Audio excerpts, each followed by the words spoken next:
Okay, so I got myself the Samsung Galaxy Fold 7 and I've been using this as my only device when on the go without taking my iPhone and my iPad with me. I'm going to share with you my feedback for using this phone and tell you exactly where this phone is better than iPhone and iPad put together and whether this will be my go-to device when on the go. Okay, first let's talk about multitasking. I mean, as soon as I open this device, this becomes like a mini tablet.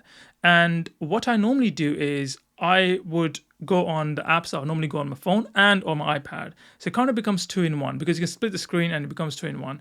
And the split screen is so good on this phone. I've used split screens on iPad and I use that even more with iOS 26. But with Samsung Galaxy Fold 7 and this beautiful screen, it's not just pleasing to look at, but in fact, when it comes to just getting work done, it is able to do that with no problem. I can split the screen, put three apps on there, and they all work really well. And also, I can just put another floating app on top of that, and it still works. And I can save that as a preset on my home screen or on my menu bar.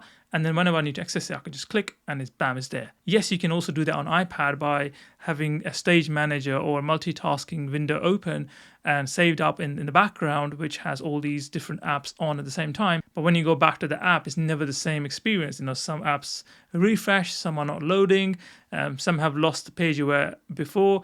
There was a combination of apps that I turned on this Samsung Galaxy Fold 7 when I was traveling and when I got back to the UK. And it's been through flight modes and everything. When I got back in the UK, I turned the combination on. It turned on exactly where I left it. I mean, that impressed me so much. And for that reason, multitasking on this phone has been absolutely brilliant. There's no comparison. I don't actually go on my iPad and do multitasking anymore.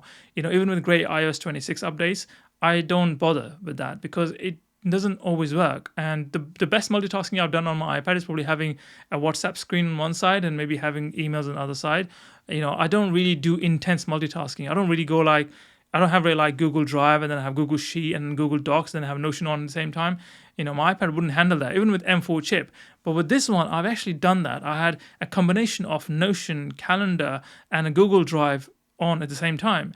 And then other combination is all my socials, like my YouTube studio, my TikTok studio, and my Instagram page, all on at the same time. So these two combinations are then saved on my home screen and on my dock. And so whenever I need to check on these things, I don't need to open 6 apps. I can literally just open 2 apps. If that makes sense. They are saved as combinations. So literally they're just 2 clicks away rather than 6 clicks. So it has saved me enormous amount of time trying to just use different apps to get the information I want. Here, I can just save them as presets and it just works. And as I said, I've been trying this for the past 3 weeks. Not once has it failed. And that is impressive. So for multitasking, a big thumbs up to Samsung and well done. Okay, the second area is not too much of a comparison, but it's to do with the versatility of this device. Because it's got the front cover screen and when you open it, it becomes like a tablet and it has another screen, you can actually change how your pages look on each of these screens. So what I mean by that, in your display screen, you can have apps that you mostly use when on the go. For example, apps like WhatsApp, phone call, SMS, camera, Spotify. So these are the apps that I would mostly use when I'm not stationary. So I'm moving around, I'm trying to catch a taxi, or I'm moving towards a car park, I'm walking to my office. So during those times, I will have the display screen on. And yeah, this is perfect. And also what's great about the Fold 7 is that it's not too wide. So it fits in perfectly in one hand. And that, believe it or not, is actually a great selling point for this device because now devices are becoming more and more wider and it's harder to use your phone with one hand. But with this phone, with as a display screen, you can easily use this in one hand, which is absolutely great. And then when I unfold it, this is when I change my inner part of the screen. And then what I have apps here that I use more when I have to do some intense work, such as Notion apps, such as Google Sheets and Google Docs, Google Drive, running some analysis and insights on YouTube. So for all those apps, I turn to the screen unfolded. And yes, it helps me use the real estate, use the size of the screen, get most of the apps that I'm using, and helps me stay more productive even on the go. So yes, when it comes to multitasking and the versatility, Samsung wins easily, hands down. There's no comparison. Okay, so now we're going to talk about the flex mode. The flex mode is when your phone splits into this sort of shape. I call it like a mini laptop shape. And what it does is, it's not just that fact that it folds and it sits like that, it actually changes the screen. So when I mentioned that it has a screen on the front, so it's like a usual smartphone. Then when you open it, then it turns into like a tablet, right? So those are two different views from the phone, or two different use cases. But when you kind of bend it into half and you leave it that way, it turns into a mini laptop. So there's actually 3-in-1 use case for this device. I mean, this is incredible. Absolutely incredible and very impressive, especially when you're watching like videos or doing Zoom calls, or like controlling music when you're listening to it on Spotify.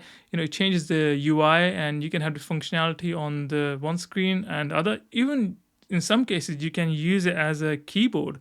I've actually done that before. I've typed on a document and I've used that flex mode to do that. I know it's not the same as using your proper keyboard on an iPad, but the thing is, this option exists if someone wants to use it, but it's more for media control, not for typing, to be honest. But yes, that's another way of using your Fold 7. Okay, so we talked about all the great things about Fold 7, and by now you must be thinking, man, this guy is sold on the Samsung and he's going to turn from Apple fan to a Samsung fan. Okay, I get that, but there's still areas where Apple is better. First is simplicity. There's so many features on this phone, and I've spent, I think, a lot of time just fiddling around the settings, trying to make it more customizable, trying to make it look how I want it to look. And I downloaded different, apps that can make me do more than what this phone can offer. So you can really stretch the limits, but that's where the problem comes. Simplicity is what Apple is great for. You get a phone that works, you have an app, you just turn it on and bam, it gets things done. So you don't have to spend time customizing it, because there isn't much customization. You put some widgets on the screen, you put some apps on the homepage, and maybe a couple of apps on the shortcut, and that's it. There's not much you can do apart from that, and then everything happens within the app, the experience within the app, the app experience within the ecosystem. So it's a very simple setup, and it always works. For example, the Fold 7, I think any other Samsung phone, they have to go through this restart cycle. So there's a recommendation to restart your phone every week, and there's an automatic setting that you can restart your phone twice a week during the, when you're in bed. It does that automatically. And it kind of shows that these phones are very powerful indeed, but they also have a lot of these extra functionality, sometimes a bit too much for consumers. And I feel like these phones go through a lot. That's why they have to restart very often. iPhone, I don't remember last time I restarted my iPhone. I mean, it performs exactly the same way. And that's what I like about Apple. It's very simple. And for most of the customers, they like simplicity. There's so many settings that you can play around with, and it becomes very complex and confusing. So yes, for simplicity, Apple definitely wins. Okay, the other area where I think the Samsung is not great at, especially Note 7, because of the way screens are set up, are notifications. I do miss the Apple polished notification center. I think the notification in general in Apple work really well. I remember like 6 or 7 years ago, Android was leading on notifications, but Apple then integrated notification center and actually done much better than Android, particularly much better than Samsung in my case. Yes, so notifications, I don't like notifications on Samsung Fold 7 at all. Just the preview on the iPhone is so useful. Replying to notifications in the notification center. I mean, I miss these kind of features. Yes, you can do on the Android, but it's not the same. You don't get the same preview on the lock screen, for example. Yeah, I miss those small little things that you get on your iPhone. Yes, they're not as powerful as Samsung, but they just are simple and they get things done. That's the thing about Apple.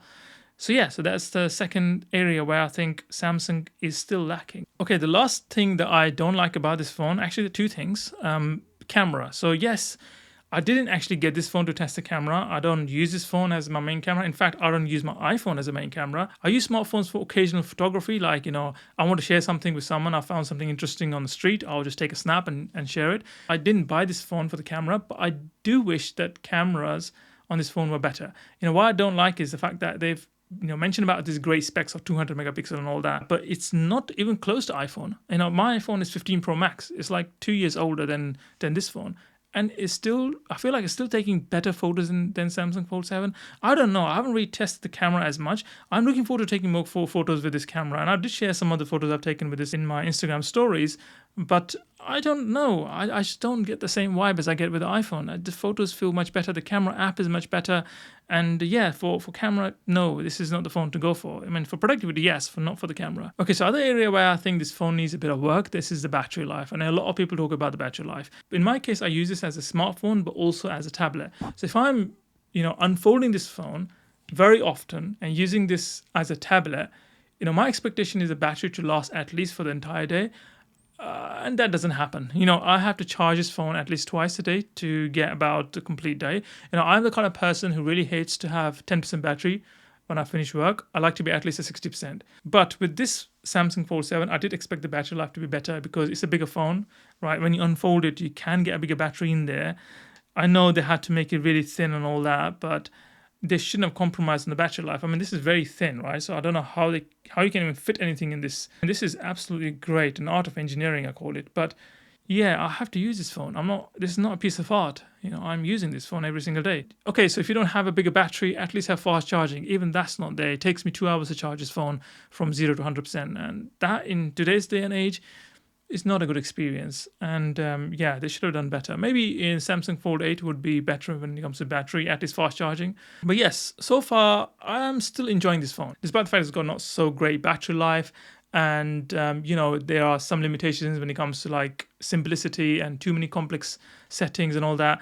But I still use this phone more than I've been using my iPad and iPhone, because it gets more things done, and it does that really, really well. It's able to do multitasking with no issues at all. It's able to be used as a phone as close as it is, just like this. You can unfold it, and it's really easy to fold it. And then, yeah, it can be used as a tablet. I mean, there are other things that I didn't mention, like they're really, really good. For example, the folders on this display. On iPhone, you can create folders with the apps, but with this, you can create folders, but then you can enlarge those folders. What that means is you can just click on an app within the folder. So it doesn't open the folder, it actually opens the app. Again, these small little things, they matter, and that offers a great user experience. And that's exactly what Fold 7 has done to me. So yeah, so far, it is staying with me. So back to the question, will this replace my iPhone and iPad? And will I continue using this as my only device when on the go? The answer is absolutely yes. This will continue to be my only smartphone that I carry with me, and definitely I'm not carrying my iPad when on the go, because this does pretty much everything that I need when I'm on the go. Actually, I'm considering to just get a foldable keyboard and to use that when I am trying to type on this device. For example, when I'm sitting on the cafe or I'm having a casual break and I need to reply back to my emails, not on my laptop, but just on this device. And I'm considering hooking this up with a Bluetooth keyboard. And I'll share the experience with me on Instagram. So if you're not following me on Instagram, do check out my account, because I will share my experience of using this phone with a wireless keyboard and trying to turn this into a mini laptop. That will be good fun. So until then, take care of yourself, and thanks for watching, and thanks for staying all the way to the end. It means a lot to me. And hopefully you like this video. And it's very different to what I've done in the past. I never talk about Android. This is the first time. So if you're an Android fan and you're from the Android family, please welcome me to your family. And this is the first time. But I'm genuinely impressed, and it's really, really good. And well done, Samsung. But anyway, I'll see you in the next one. Until then, take care of yourself. And yeah, subscribe if you haven't already subscribed. Make sure you like the video if you found this useful. Peace.